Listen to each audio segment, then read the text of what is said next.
buku. Nanti kalian bisa bermain peran sesuai dengan studi kasus yang sudah Ibu siapkan. Dan yang terakhir ada latihan.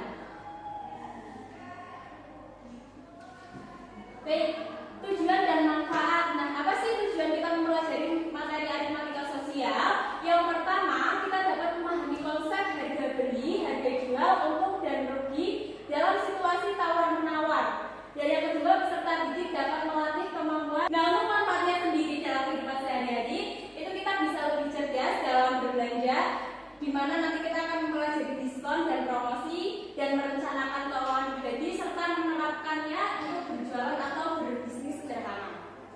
Sudah ada gambaran ya? Nah, ini tuh masih contoh kecil ya, kalau di kehidupan nyata itu masih banyak lagi. Pengertian dari aritmatika sosial sendiri, silakan boleh Mbak Febi boleh dibacakan. Aritmatika sosial adalah ilmu yang mempelajari penerapan konsep-konsep matematika dalam permasalahan kehidupan sehari-hari, khususnya yang berkaitan dengan keuangan dan perdagangan. Nah, aritmatika sosial ini bagian matematika yang mungkin kita sering temui khususnya dalam aktivitas jual beli atau perbankan dan berbagai transaksi ekonomi lainnya. Nah, kita langsung bahas ke materinya. Yang pertama itu ada penjualan dan pembelian. Harga pembelian atau biasa disebut dengan modal, yaitu harga suatu barang saat dibeli dari produsen atau grosir atau pemasok, bisa juga ditambahkan dengan biaya lain seperti ongkos ataupun transportasi lain. Kemudian untuk harga penjualan adalah harga yang ditetapkan pedagang untuk menjual kembali barang kepada pembelian dari persentase kerugian dari suatu penjualan terhadap modal yang dikeluarkan. Jadi penjual itu harga pembelian yang sudah ditambahkan dengan persentase kerugian atau nanti kita bisa sebut dengan keuntungan. Oke, lanjut. Nah, jadi keuntungan itu bisa terjadi kalau misalnya harga penjualan itu lebih besar dari pembelian. Untuk rumusnya, harga penjualan dikurangi harga pembelian. Begitupun sebaliknya untuk kerugian. Jadi kerugian itu terjadi ketika harga penjualan itu lebih kecil dari harga pembelian. Untuk rumusnya, harga pembelian dikurangi dengan harga penjualan. Sampai sini paham ya? Paham. Selanjutnya itu ada diskon atau bisa disebut dengan rabat. Nah, diskon ini biasanya kita temui dalam pembayaran pajak PPN atau pajak PPh. Nah, contoh kita dalam pajak pertambahan nilai atau diskon yang sering kita temui dalam transaksi jual beli. Kita langsung contoh ya. Jika harga barang itu 100.000 dan dikenakan PPN 11%, maka hitung berapa PPN-nya dan berapa total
Jadi ini metodenya kalian itu bermain peran atau role playing. Dari si penjual ini dia memiliki modal dan ingin menjual bunganya dengan untung. Kemudian untuk si pembeli dia ingin membeli bunga dengan harga terbaik. Nah di sini ibu sudah menyiapkan informasi dari masing-masing buku. Nanti bisa didiskusikan terlebih dahulu dan nanti kalau sudah siap bisa dimulai. Ini buku pertama sebagai penjual ya. Ini buku kedua sebagai pembeli. Ini kalian itu soal ini informasinya kalian itu mau banyak segini. Kalian terus ini kalau ingin membeli mata kain. Jalan ya semuanya. Sudah siap? Siap Bu. Oke. Waktunya 10 menit. Silakan kalian bermain peran dan mulai bernegosiasi dari sekarang. Betul. Bunga.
bisa, kalau misalnya kita ditawar lebih rendah itu kita juga bisa menjelaskan kalau misal kita itu mendapat rugi kalau misal dibeli dengan harga yang lebih rendah. Seperti itu ya.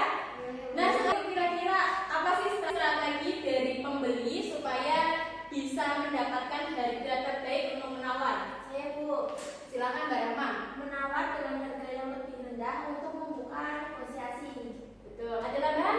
Saya Bu, Silakan. kan strateginya kita juga bisa membeli barang lebih dari satu. Misalkan kan tadi satu pakai kan harganya 15.000. Nah, misalkan kita membeli 3, itu kan kita bisa menawar dengan harga yang lebih rendah. Misalkan 3 kita tawar menjadi 20.000. Itu kan bisa dilakukan untuk strategi dalam membeli untuk tawar menawar. Betul. Sepakat ya? Sepakat. Oke, hari ini materinya sudah selesai. Teman-teman sudah paham semua? Sudah. Nah, sebelum mengakhiri pembelajaran hari ini, Ibu ingin ada satu yang menyimpulkan dari hasil pembelajaran kita hari ini. Silakan. Saya Bu. Oke, bilang. Aritmatika sosial bukan hanya menghitung angka, tetapi juga melibatkan strategi, komunikasi, dan pemahaman terhadap nilai suatu barang. Ada yang mau menambahkan? Ada Bu. Silakan Mbak Zul.